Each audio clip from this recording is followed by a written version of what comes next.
인간이 하나님께 받을 수 있는 가장 큰 축복은 우리가 지은 죄를 용서받는 일이라고 했습니다. 하나님과 바른 관계 속에 들어가는 것입니다. 나아가 다시 죄를 짓지 않는 정결한 마음을 얻는 것입니다.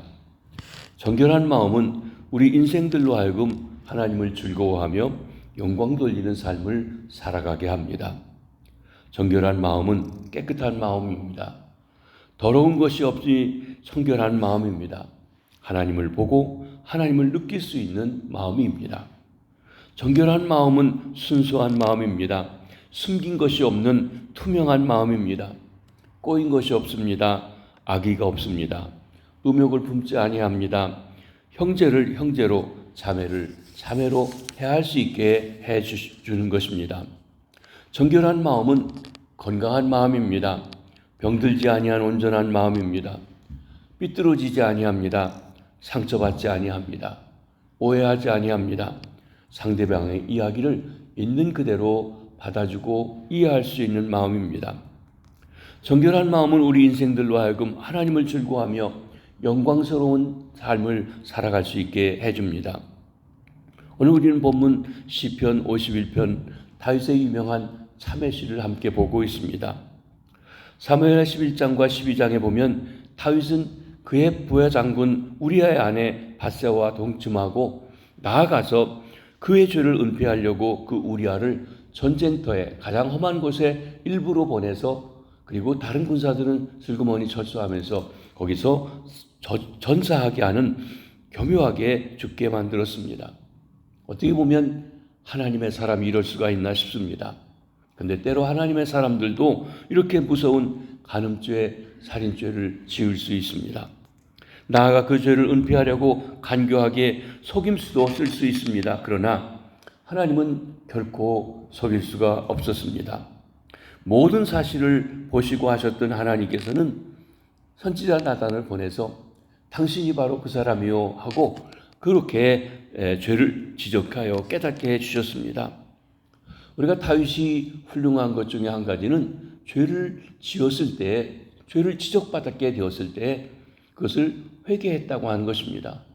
당시 절대 군주의 왕으로서 그 선지자를 죽여버리면 끝났을 수 있는 일이지만 그는 그 말을 하나님의 책망으로 받고 회개했다고 하는 것입니다. 그리고 다윗은 하나님 앞에 중심으로부터 참회하며 참회의 시를 썼습니다. 그 중에 하나가 오늘 본문인 시편 51편인 것입니다. 이 시는 과거 수천 년 동안 죄를 지은 심령들의 은혜의 보좌 앞으로 인도할 수 있게 만든 시이기도 합니다. 이 시를 통해서 자신들의 죄를 참회하고 하나님의 사죄의 은총을 받았으며 나아가 하나님으로부터 정결한 마음을 창조받을 수 있었던 것입니다. 인간은 누구나 죄인입니다. 그런데 회개한 인간은 예수 그리스도의 보혈로 씻음받아 용서받아 거룩한 사람이 됩니다. 하나님의 사람이 되는 것입니다.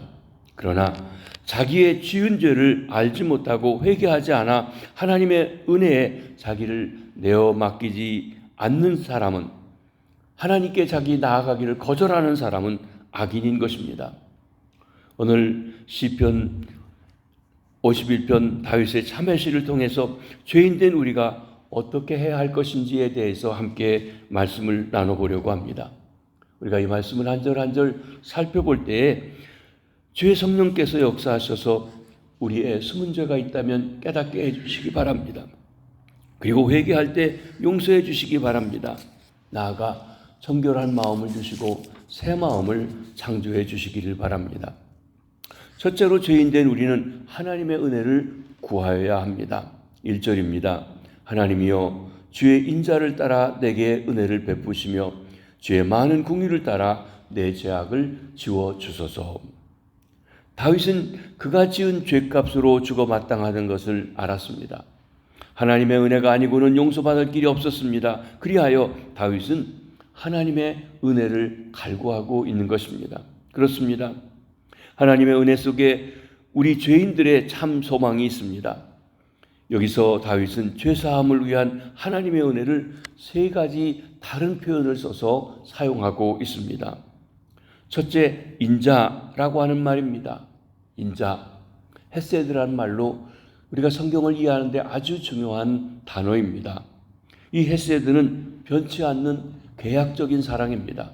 언약을 맺고 그리고 그 언약을 신실하게 지켜나가는 그 사랑을 인자라고 표현했던 것입니다. 우리는 하나님과 관계에서 언약을 어긴 사람들입니다. 범죄했다는 것은 약속을 어긴 것입니다. 우리는 변했습니다. 우리의 죄에도 불구하고 그러나 변치 아니하는 사랑, 그것이 하나님의 인자, 헤세드인 것입니다. 그 인자하심에 따라 언약의 사랑을 따라 죄인 된 우리는 감히 하나님 앞에 나아가 용서를 구합니다. 하나님의 은혜를 구하는 것입니다. 둘째는 은혜라고 우리말에 표현했습니다. 하나님이라고 하는 말인데 긍휼이라고 하는 의미가 좀 더 강한 것입니다. 은혜 또는 긍휼은 잘못한 자에게 죄를 용서해 주는 것입니다. 은혜를 베푼다는 것, 잘못한 자에게 죄를 용서해 주는 것입니다. 그러기에 내게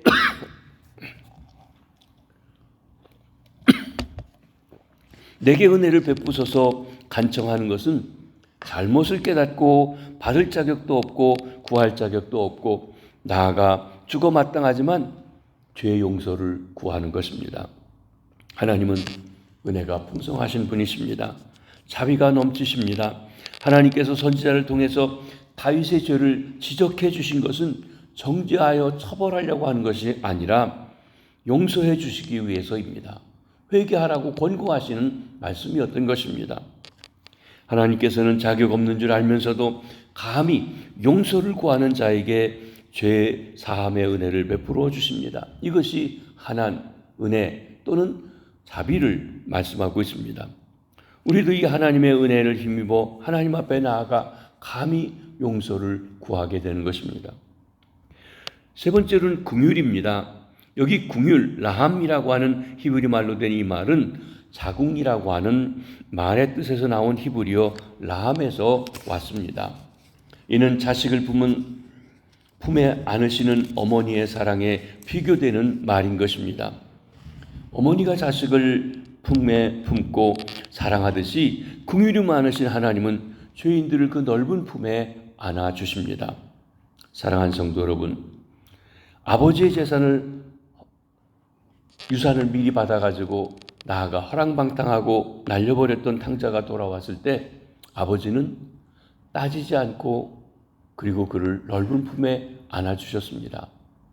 품꾼이 하나로 써달라고 하는 그에게 목욕을 시키고 새 옷을 입히고 가락지를 끼워서 아들의 신분을 회복시켜 주었습니다. 그것이 긍휼입니다. 부모이니까 자녀를 그렇게 품어줄 수 있는 것, 그것이 긍휼이라고 하기에 라함이라고 하는 말인 것입니다. 큰 죄 때문에 절망하고 계십니까? 포기하지 마시기 바랍니다. 하나님의 긍휼의 소망을 드십시오. 하나님은 두 팔을 벌리고 돌아오기를 기다립니다. 죄의 고통 때문에 너무 힘드십니까? 포기하지 마십시오. 하나님의 넓고 크신 은혜는 어떠한 죄도 용서하실 수가 있습니다. 이렇듯 인간의 죄는 오직 하나님의 인자, 하나님의 은혜, 하나님의 긍휼로 용서받을 수가 있는 것입니다. 인간이 아무리 큰 죄를 지었다 하더라도 하나님의 은혜가 미치지 못하는 죄가 없습니다. 하나님은 아무리 큰 죄라도 다 용서하실 수가 있습니다. 그러나 인간이 의롭고 착하다고 아무리 작은 죄밖에 없다고 해도 하나님의 은혜가 필요 없는 사람은, 스스로 죄를 해결할 수 있는 사람은 아무도 없습니다. 오직 완전하여서 스스로 해결할 수 있는 사람은 아무도 없다고 하는 것입니다. 죄는 그것이 아무리 작아도 우리를 하나님에게서 분리시킵니다. 멀어지게 합니다. 그렇기 때문에 하나님께서는 죄를 미워하십니다. 그러나 죄를 회개하는 자에게 용서해 주시고 덮어주시고 사랑해 주시고 품어주시는 것입니다. 은혜를 베풀어 주십니다. 그러므로 죄사함을 받기 원하는 자는 먼저 하나님의 은혜를 구하여야 합니다. 이 시간 죄인을 부르시는 하나님의 은혜의 보좌 앞에 담대히 나아가 하나님의 풍성하신 은혜를 맛보는 저와 여러분이 되시기를 바랍니다.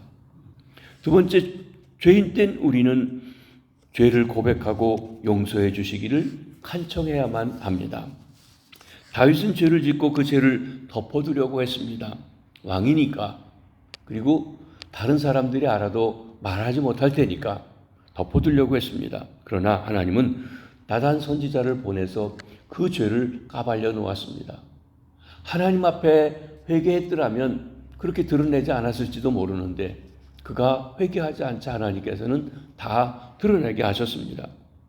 이제 다윗은 죄를 그냥 덮어둘 수 없게 되었습니다. 하나님 앞에 내어놓고 자백했습니다. 시인했습니다. 그리고 그가 용서를 맛보게 되었습니다. 우리도 죄를 내놓고 고백할 때 하나님의 용서하심을 맛보게 됩니다. 하나님께서 우리 죄를 들춰내시고 자백하시라고 하는 것은 용서해 주시기 원하는 그 마음에서인 것입니다. 요한일서 1장 9절, 우리가 죄를 자백하는 예할 때 꼭 사용하는 말씀입니다. 만일 우리가 우리 죄를 자백하면 그는 미쁘시고 의로우사 우리 죄를 사하시며 우리를 모든 불의에서 깨끗하게 하실 것이다. 여기 자백한다, 호모로게오, 똑같이 말한다, 변명하지 않고 일부 숨기지 않고 있는 대로 다 사실대로 마음의 동기까지도 내어놓는다. 자백할 때 용서해 주십니다. 구약에도 비슷한 말씀이 있습니다. 이사야서 1장 18절입니다. 여호와께서 말씀하시되 오라 우리가 서로 변론하자. 너희의 죄가 좋은 것 같을지라도 눈과 같이 희어질 것이요 진홍같이 붉을지라도 양털같이 희게 되리라. 하나님과 변론하자는 거예요.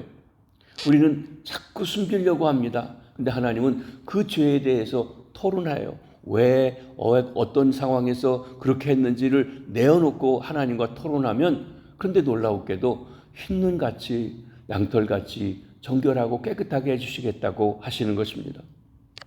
이사야 43장 25절 26절 말씀은 아주 귀한 말씀입니다.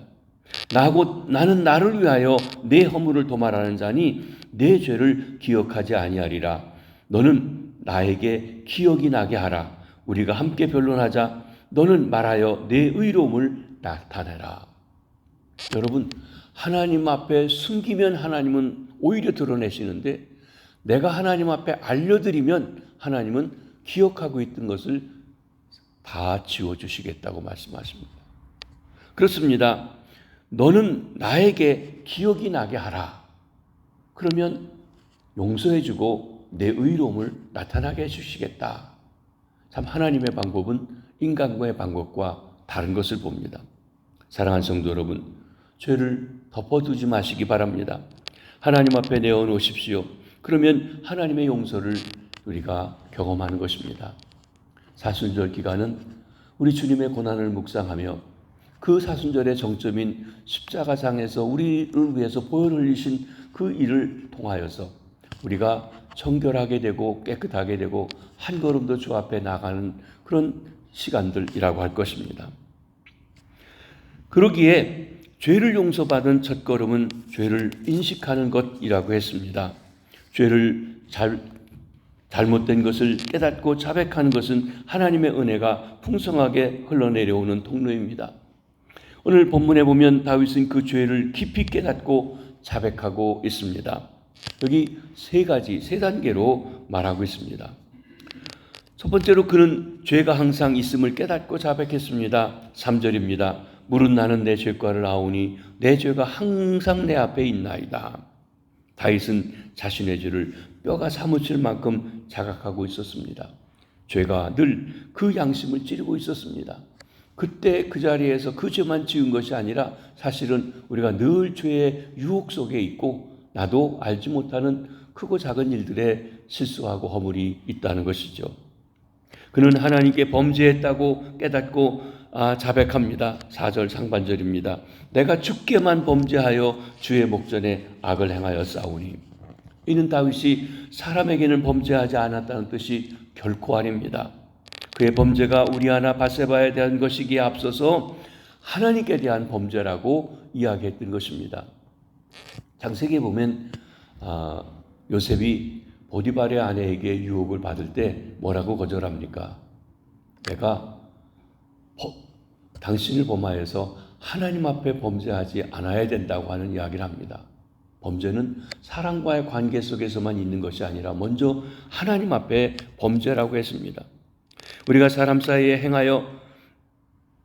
행하는 악이 단순히 사람에게만 하는 죄가 아니라 먼저는 하나님과의 관계에서 행하여지는 것임을 깨달아야 합니다. 그는 자신이 근원적으로 타락했음을 깨닫고 회개하기도 했습니다. 5절입니다. 내가 죄악 중에 출생하였으며 어머니가 죄 중에서 나를 잉태하였나이다. 이는 다윗의 출생에 죄악된 그런 비밀이 있다는 말이 아닙니다. 어머니가 부정하게 자기를 임신했다는 말도 아닙니다. 이는 자신이 어머니 태중에 있을 때부터 사실은 죄에 깊이 연루되어 있다는 것입니다. 신학적으로 말하면 원죄의 부패성을 가지고 있는 죄인일 뿐입니다. 라고 하는 말입니다. 다윗은 나아가 자기의 범죄에 대해서 누구도 탓하려고 하지 않았습니다. 왜 여인이 하필 그 시간에 왕궁에서 바라다 볼 수 있는 자리에서 목욕을 했습니까? 라고 탓하지도 않았습니다. 다윗은 오직 자신이 본성적으로 타락된 죄성의 소유자임을 인정했던 것입니다. 그렇습니다. 우리가 죄를 짓게 되고 죄에 빠지는 것은 누구의 탓도 사실 아닙니다. 바로 나 자신이 죄성을 가지고 있기 때문에 그런 것입니다. 원죄의 부패성을 가지고 태어난 내가 문제입니다. 내 이웃도 죄의 부패성을 가지고 있기 때문에 함께 죄에 엉켜지게 되는 것입니다. 그러기에 다윗은 자신이 근본적으로 죄인임을 깨닫고 하나님 앞에 깊이 참회했던 것입니다. 다윗은 죄의 심각성을 인식하며 세 가지 단어를 사용해서 죄를 고백하고 있습니다. 여기 우리는 죄의 본질을 깨닫게 합니다. 1절 하반절에 보면 내 죄악을 지워주소서. 여기 죄악, 페샤라고 하는 말인데 이건 국가적으로 또는 도덕적으로 반역을 의미합니다. 반역, 고의적인 반항이요 불복적인 것이죠. 알고도 어기는 것입니다. 종교적으로는 하나님과의 본연의 관계가 깨어지는 것을 뜻합니다. 하나님의 뜻이 담겨져 있는 율법을 무시하고 거스리며 도전하는 것입니다. 하나님은 안중에 없고 자기 뜻대로 자기 마음대로 선택하고 나아가는 것, 이것이 곧 죄악이라고 하는 페샤라고 하는 말입니다. 두 번째로는 2절 상반절에 나의 죄악을 말 같게 씻기시며, 우리말은 똑같이 죄악이라고 번역을 했지만 이것은 이혼이라고 하는 단어인데 iniquity라고 하는 뜻입니다. 뒤틀린 것입니다. 왜곡된 것입니다. 구부러진 것입니다. 이 이혼이라고 하는 히브리 말의 의미보다 구체적으로 하나님의 뜻과 조화되지 않는 악한 의도를 말하고 있습니다. 마음이 구부러진 것입니다. 비비 꼬인 것입니다. 금이 간 성품을 말합니다. 어떤 사람은 말을 해보면 말을 빤듯이 듣지 않고 꼬아서 듣지요. 마음이 꼬였다고 우리가 얘기하죠. 그게 바로 여기 죄악이라고 하는, 이혼이라고 하는 말이 가지고 있는 것입니다. 세 번째는 2절 하반절에 나의 죄를 깨끗하게 죄하소서. 우리는 똑같이 다 죄라고 하는 말이 들어가 있습니다. 그런데 여기는 하타하트라고 하는 단어인데 죄에서 자주 쓰는 관역을 빗나가는 것, 못 미치는 것, 넘치는 것, 다 여기에 해당하는 죄라고 할 것입니다. 하나님이 작정해 주신 목표에서 어그러지는 것을 말합니다. 이렇게 볼 때 하나님의 뜻을 무시하고 내 멋대로 살아가는 나, 마음이 뒤틀려 하나님의 뜻과 조화되지 못하는 나, 힘이 없어 하나님의 뜻을 이룰 수 없는 나, 이 모두가 다 죄인의 모습인 것입니다. 다윗은 이 죄의 심각성을 인식하면서 하나님의 용서를 구합니다. 하나님의 용서도 세 가지 다른 단어를 사용해서 그 용서에 대한 다양성을 말씀하고 설명해 주고 있습니다. 1절 하반절에 내 죄악을 지워주소서 그랬습니다. 지운다, 무햄, blot out 하는 것인데 어떤 기록을 지워버리는 것을 말합니다. 여러분, 책에서, 기록된 책에서 지워주는 것입니다. 저는 사람에게 죄라고 하는 것은 사람에게 나쁜 기록을 남겨줍니다. 전에 한국에서 보게 되면 죄를 짓고 감옥소에 갔다 온 사람은 그 호적에 빨간 글씨로 이 사람이 이런 죄를 졌다고 기록해 놓습니다. 그게 빨간 것이. 근데 그것을 지워주는 일들을 하고 지워달라고 한다는 것입니다. 지워주는 게 용서하는 것입니다. 하나님께서는 인간의 모든 죄악을 기록해 놓은 책이 있습니다.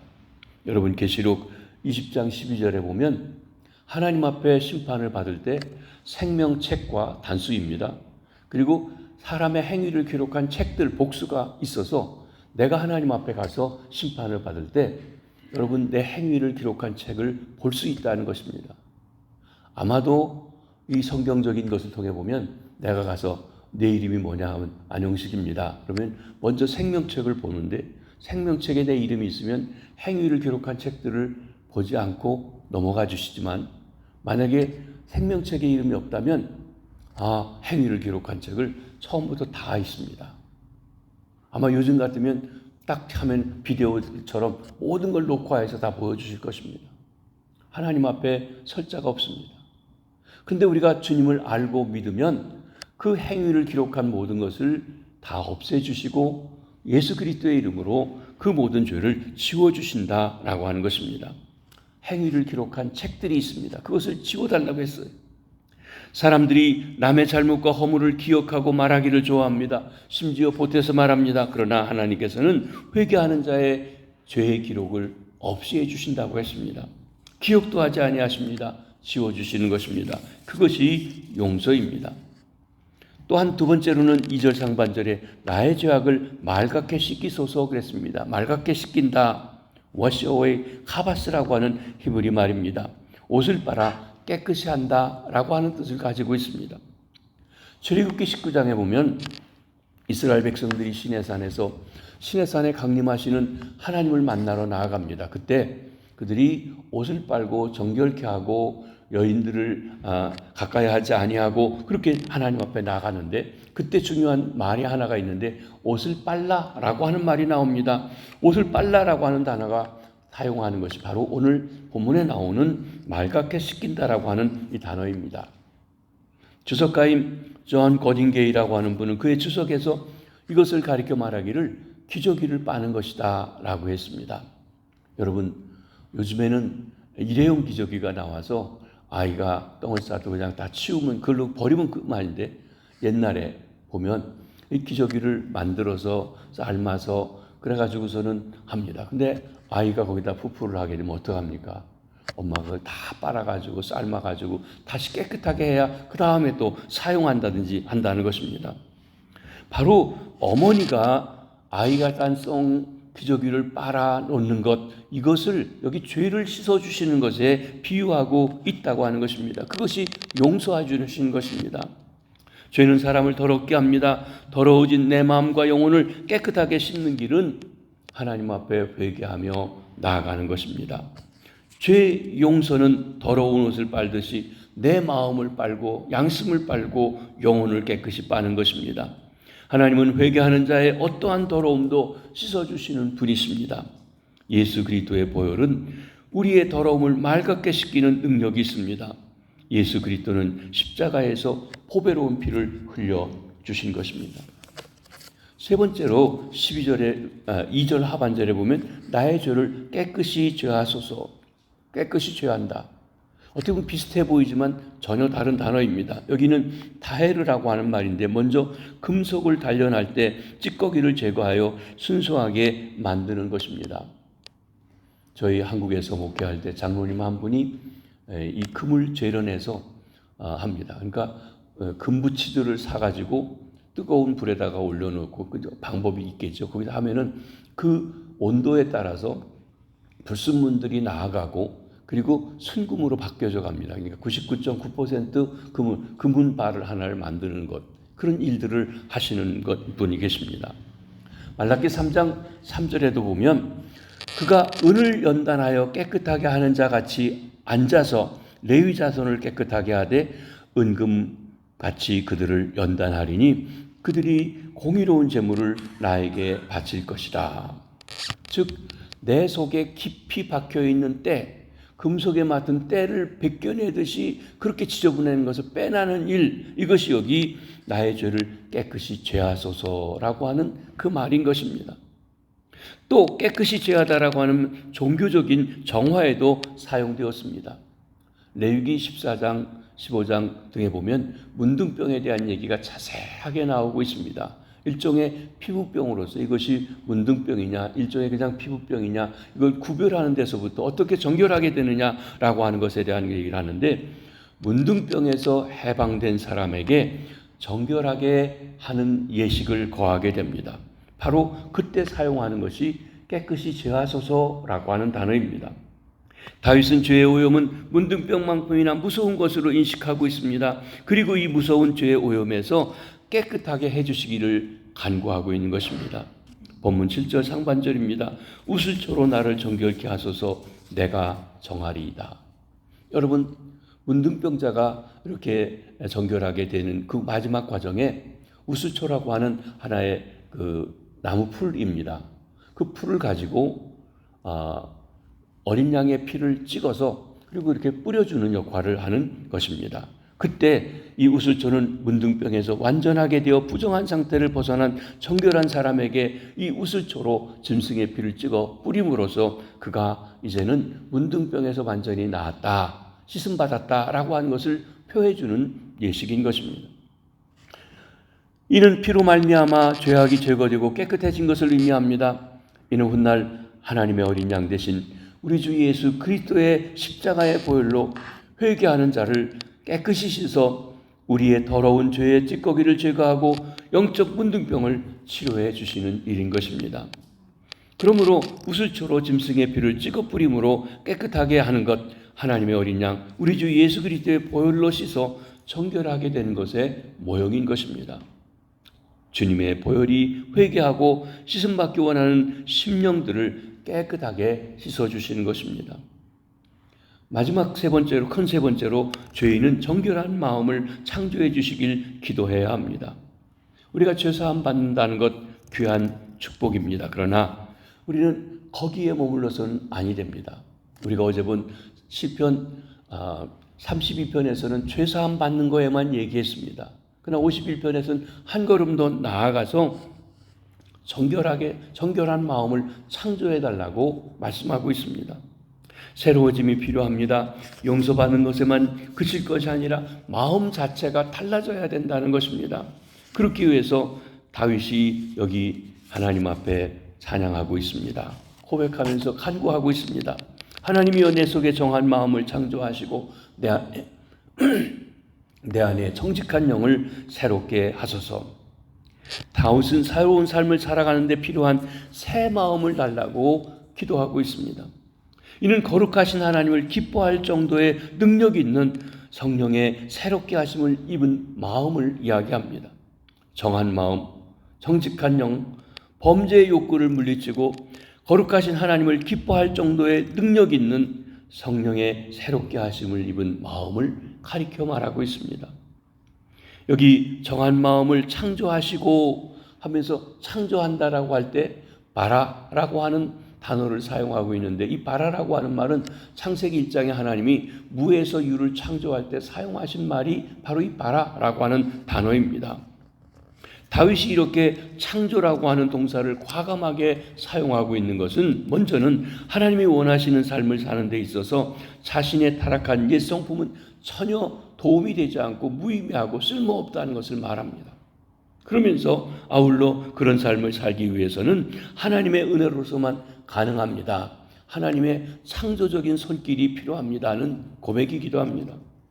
오직 성령께서 우리 안에 오셔서 우리의 마음을 새롭게 해주실 때만 우리는 하나님을 기쁘시게 하는 삶을 살아갈 수가 있는 것입니다. 기독교는 성경적으로 볼 때 내 힘으로는 하나님을 기쁘시게 하는 삶을 살 수가 없습니다는 고백입니다.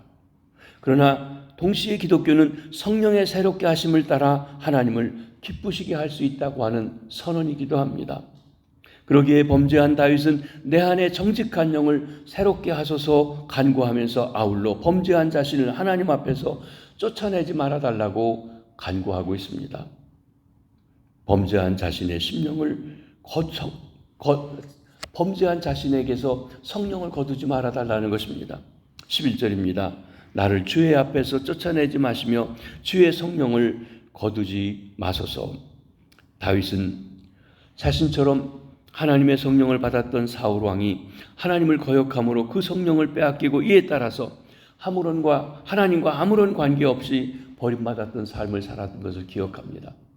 여러분, 신약 예수님의 십자가 죽으심과 부활 이후에 성령이 오순절에 오시기 이전에는 성령님이 사람들에게 임하실 때 능력이 나타나지만 또 임하지 않고 떨어져 계실 때에는 쫓겨나는 일들이 있었습니다. 여러분, 그 삼손에 대한 이야기도 보면 하나님의 영이 그에게 임하면 기적을 일으키는 사람이 되고 또 잠시 하나님의 성령이 떠나가 계시고 했던 것을 보게 됩니다. 그런데 이 오순절 이후에 성령의 내주하심으로 역사하시는 것이죠. 이처럼 성령이 떠나는 것이 얼마나 비참한 삶인지 알았던 다윗은 자기에게서 범죄로 인하여 성령을 거두지 말아달라고 애원하고 있습니다. 그리고 오히려 간구합니다. 주의 구원의 즐거움을 내게 회복시켜 주시고 자원하는 심령을 주사 나를 붙드소서. 우리는 범죄로 인하여 당장 구원을 잃어버리는 것은 아닙니다. 그러나 범죄는 하나님과의 교제를 단절시키고 구원의 즐거움을 누리지 못하게 합니다. 탕자가 아버지의 집을 떠나면 자유로울지 모르지만 아버지의 온갖 보호와 혜택을 받지를 못합니다. 그가 돌아와야 하지만 바로 그 아버지의 날개 아래 있고 아버지의 은택을 누리고 아버지의 것을 누릴 수 있는 혜택을 받게 되는 것입니다. 그렇습니다.